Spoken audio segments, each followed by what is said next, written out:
আসসালামু আলাইকুম। সবাই কেমন আছেন? আজকের নতুন স্পেশাল ভিডিওতে সবাইকে স্বাগতম। তো সবাইকে অগ্রিম ঈদ মোবারক। তো এদিকে দেখেন বাইরে গুড়ি গুড়ি বৃষ্টি, আর আমি চলে আসলাম মায়ের বাড়িতে। তো পিঠা ভাজতে। তো মাটির চুলার রান্না বা মাটির চুলার স্বাদই কিন্তু অন্যরকম। তো ফাইনালি আমি গুড় জাল দিতেছি। তো প্রথমে গুড়টা ভালো করে জাল দিয়ে নিলাম, আর এখন কড়াইতে তেল দিয়ে দিলাম। তো আস্তে আস্তে পিঠাগুলো দিয়ে দিচ্ছি। তো 2টা করে পিঠা দিচ্ছি। আর এই পিঠাগুলো কিন্তু আমাদের নরসিংদীর সবচেয়ে বিখ্যাত নকশি পিঠা। আর এই পিঠা অন্য জেলায় কিন্তু বানাতে পারে না। আগে বানাতেই পারতো না, আর এখন কিন্তু মোটামুটি সবাই পারে। তো দেখেন পিঠাগুলো, এই পিঠাগুলো কিন্তু অনেক নরম হয়। তো ফাইনালি আমি আস্তে আস্তে ফুল পিঠাগুলো ভেজে নিচ্ছি। তো কি বলবো, একদিকে কবরবাসীর কান্না, আরেকদিকে হচ্ছে আমাদের দুনিয়াবাসীর আনন্দ আমেজ। আমরা কত কিছু করতেছি, কত খাওয়া দাওয়া ফুর্তি, কত কিছু, কত আনন্দে আছি, কিন্তু পরকালের কথা আমরা একেবারেই ভুলে গেছি। পরকালে কি হবে তা আমরা সেই নিয়ে আমাদের কোনো মাথা ব্যথাই নেই। আর কবরবাসীরা আছে টেনশনে, যে কবরের কঠিন আযাব, রমজান শেষ, তাদেরকে তো আযাব ভোগ করতে হবে। তো শুনেছি হাদিস শরীফে আছে যে পবিত্র রমজান মাস নাকি কবরের কোনো আযাব হিসাব নিকাশ হয় না রমজান শেষে। তো এদিকে কথা বলতে বলতে আমি কিন্তু পিঠাগুলো বেছে নিচ্ছি। আজ আমার খুবই মনে পড়ছে আমার বাবার কথা, কারণ আমার তো বাবা ছাড়া কেউ নেই, আমার ভাই নেই, আর আমি বাবা ভাইয়ের বড় মেয়ে।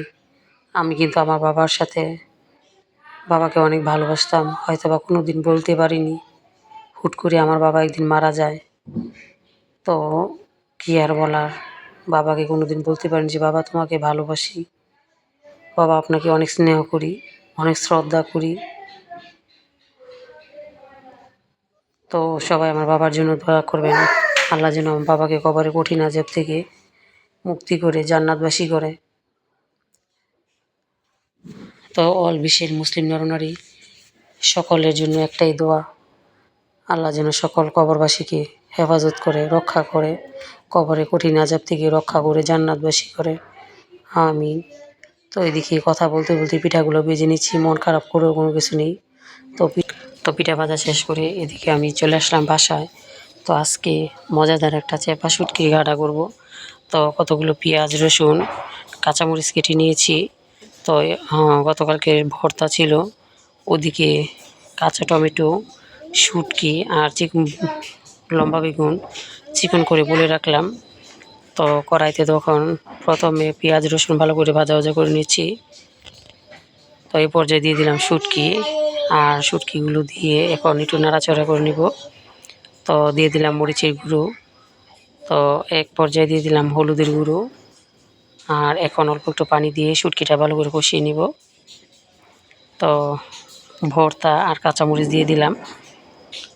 তো যদি শুটকি ভর্তা কোনো দিনও খাওয়া দাওয়ার পর বেঁচে থাকে, তাহলে আমার মতো এভাবে শুটকির ঘাটা করবেন, তাহলে দেখবেন চেটেপুটে 1 প্লেট ভাত অনায়াসে খেতে পারবেন। তো ফাইনালি দেখেন আমি এখন বেগুন, কাঁচামরিচ আর কাঁচা টমেটো দিয়েছিলাম একটা, তো এগুলো দিয়ে দিলাম। আর এখন একটু পানি দিয়ে দিব আর ঢাকনা দিয়ে ঢেকে রাখবো। তো অল্প একটু পানি দিয়ে দিলাম, আর এক পর্যায়ে নাড়াচাড়া করে নিলাম। তো এভাবে যদি শুটকি ঘাটা করা হয়, তো ভাবলাম আজকে রমজানের শেষ, তো আজকে বেশি কিছু রান্না করব না। আজকে রান্নায় থাকবে শুটকির ভুনা আর মাছ ভুনা। তো ফাইনালি আমার শুটকি ঘাটাটা হয়ে গেছে। দেখেন একদম কি সুন্দর কালার, মাখালো আটা আটা হয়েছে। তো এই শুটকির ঘাটা দিয়ে যখন ভাত খাওয়া হবে, তখন কিন্তু অন্য মাছ মাংস অন্য কিছু লাগবে না। তা আমার মনে হয় না আজকে আমি অন্য কোনো খাবো, কিন্তু বাচ্চাদের জন্য অন্য একটা রান্না করতে হবে।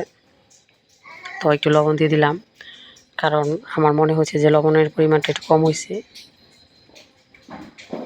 তো ফাইনালি লবণ দিয়ে এখন আমি ভালো করে নাড়াচাড়া করে লবণটা মিশিয়ে নিলাম আর ভাজিটা উঠিয়ে নিলাম। আর এদিকে সিলভার মাছ নিয়েছি, এটা ভুনা করব। তো টমেটো দিয়ে সিলভার মাছটা ভুনা করব। তো কড়াইতে গরম করে দিয়ে দিলাম মাছ। তো দেখেন মাছটা দেওয়ার সাথে সাথে আমি উল্টিয়ে নেওয়ার চেষ্টা করছিলাম, কিন্তু আমার মনে নাই যে মাছটা আমি এখনই দিলাম। কীরকম যেন একটা আনমরা হয়ে গেছি। তো ওইদিকে দেখেন শুটকির ভুনা, চিংড়ি মাছ, তারপরে ছিল গতকালকে মাছের ডিম ভাজি, তো সাথে ছিল করলা ভাজি, টমেটোর ভর্তা। ধন্যবাদ।